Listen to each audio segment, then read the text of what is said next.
नमस्कार दोस्तों, news today में आपका स्वागत है। Chief justice of India DY Chandrachud के कार्यकाल का कल अंतिम वर्किंग डे था सुप्रीम कोर्ट में बतौर चीफ जस्टिस। जैसा कि आप जानते होंगे, चीफ जस्टिस ऑफ इंडिया 10 नवंबर को रिटायर हो रहे हैं, लेकिन कल 8 नवंबर शुक्रवार सुप्रीम कोर्ट में वर्किंग डे, आखिरी वर्किंग डे था, क्योंकि सुप्रीम कोर्ट सैटरडे और संडे को कार्य नहीं करती है और चीफ जस्टिस के जो रिटायरमेंट की तारीख है 10 नवंबर, वो संडे पड़ रहा है। तो यानी कि उनके कार्यकाल काम करने का कल आखिरी दिन था और सुप्रीम कोर्ट में उनके विदाई समारोह को लेकर के सेमिनार हॉल में एक प्रोग्राम रखा गया था।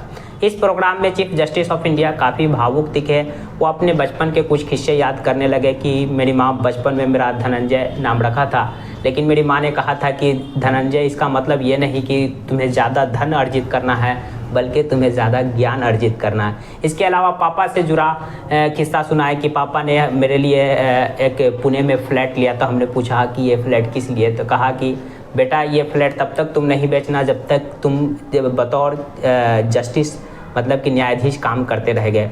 हमने पूछा ऐसा क्यों, तो ऐसा इसलिए कि तुम्हें अपने जो कार्य के समय अगर इस बात का मतलब कि मन में ख्याल आए कि मेरे पास रहने के लिए घर नहीं है और तुम अपने वसूलों से समझौता करने लगे, तो उस समय ये घर तुम्हें याद आएगा कि नहीं हमारे पास भी घर है और तुम्हें अपने मतलब कि किसी तरह की वसूलों से समझौता नहीं करना है बतौर जस्टिस रहते हुए, बतौर चीफ जस्टिस रहते हुए।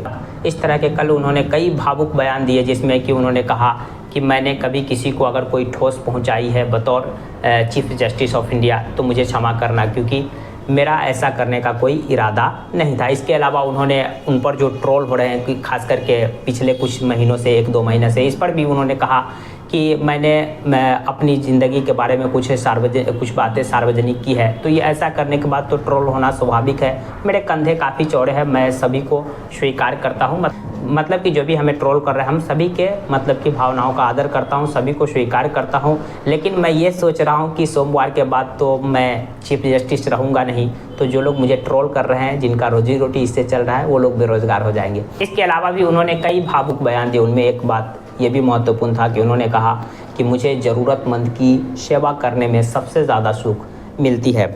इस इमोशनल स्पीच के अलावा भी चीफ जस्टिस ऑफ इंडिया ने कई महत्वपूर्ण बातें कही और ये महत्वपूर्ण बात ये रही कि कल आखिरी दिन उनका था और आखिरी दिन भी उन्होंने 45 केसेस सुने।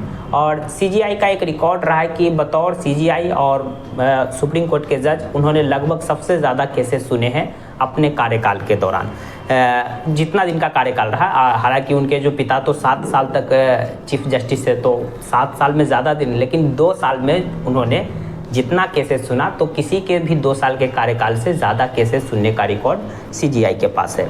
CGI चंद्रचूड़ 13 मई 2016 को सुप्रीम कोर्ट के बतौर जज बनते हैं, मतलब कि उससे पहले इलाहाबाद हाई कोर्ट के चीफ जस्टिस है, उनको पदोन्नति देकर सुप्रीम कोर्ट में का जज बनाया जाता है। तब से वो सुप्रीम कोर्ट में लगभग 1274 बेंच का हिस्सा रहे, अलग अलग बेंच का। इसके अलावा 612 फैसले लिखे।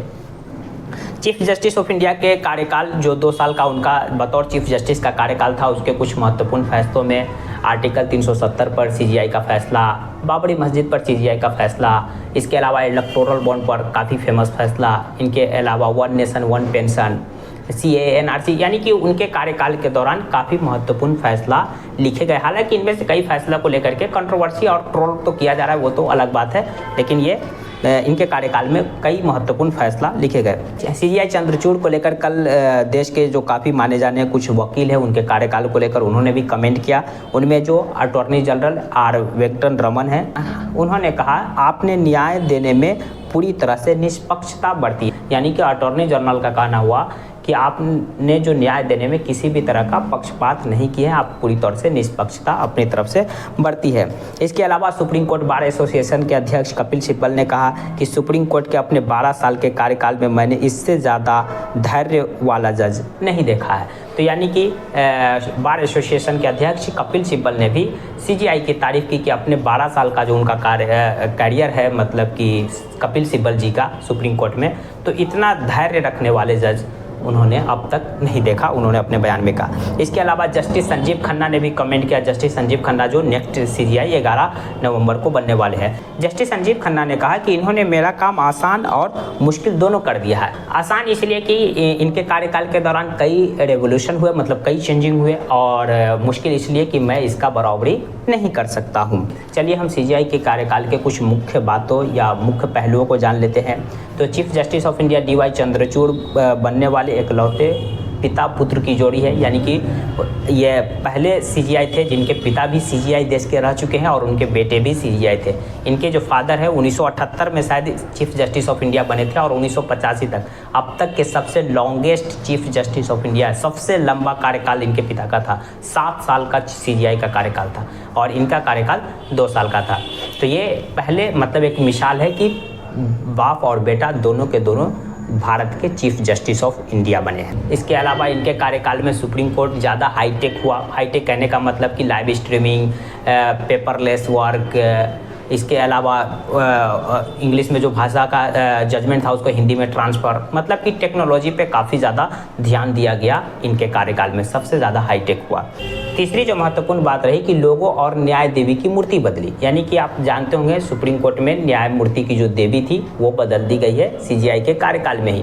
पहले जो न्याय देवी की मूर्ति हुआ करती थी उनके हाथ में एक तलवार हुआ करते थे, अब जो न्याय की देवी है उनके हाथ में संविधान है। इनके अलावा पहले जो न्याय की देवी थी उनके आंख पर पट्टी बना हुआ करता था, अब उनकी पट्टी खोल दी है। पहले पट्टी इसलिए बना हुआ करता था कि जो न्याय देने वाले जो जज होंगे वो ये नहीं देखेंगे कि ये अमीर है जुर्म है, किस जाति से किस धर्म से।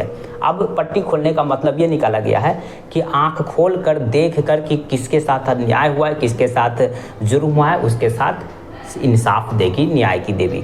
तो न्याय की देवी की जो मूर्ति है वो बदली गई है इनके कार्यकाल में। इसके अलावा छुट्टियों के कैलेंडर को बदला गया है।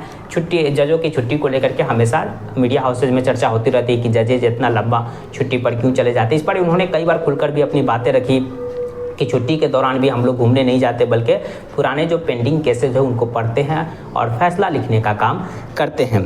पांचवा जो महत्वपूर्ण बात ये रहा कि जजों के बैठने वाली कुर्सियां भी इनके कार्यकाल में बदली है। तो ये रही इनके कार्यकाल की कुछ मुख्य बातें। बाकी chief justice of India DY Chandrachud को लेकर आपकी क्या राय है, कमेंट बॉक्स खुला, कमेंट कर सकते हैं। जानकारी पसंद आई तो प्लीज़ वीडियो को लाइक कर दीजिए, चैनल को सब्सक्राइब कर दीजिए। Thank you for watching.